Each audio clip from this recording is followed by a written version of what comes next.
One of the reasons why men don't approach women anymore is because we've gotten very good at telling men what not to do while they were growing up, but not really telling them what they should do instead, right? So like we tell men like, don't wolf whistle, don't cat call, don't like bother a girl when she's just out with her friends, just wants to have a fun time. Which I do think is good advice from the standpoint that a lot of women are probably safer, if so just marginally safer, because of that advice, right? But then you can't really complain without acknowledging the fact that we've told men to like not really interact with women out of fear of bothering them.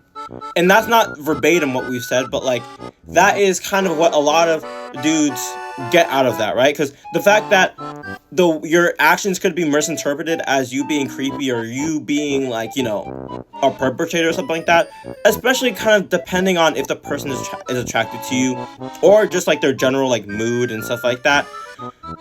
That is a calculus that a lot of dudes are not willing to make. So there's like, yeah, I'm just not gonna approach. You feel me? And it doesn't just affect like top dudes, or even just like dudes that are like neurodivergent and find it harder to interact. Like from the standpoint of being able to meet girls on a dating app, the way I see it is just like, I could approach this girl, right? But also, I know that I can just go on Hinge and more like safely interact with a woman without making her feel uncomfortable. Because if she's uncomfortable, if she's really uncomfortable, she can ghost me or unmatch me or whatever. You feel me?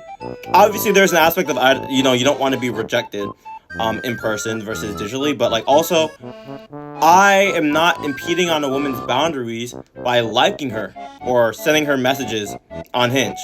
At least it's a lot harder for me to do that.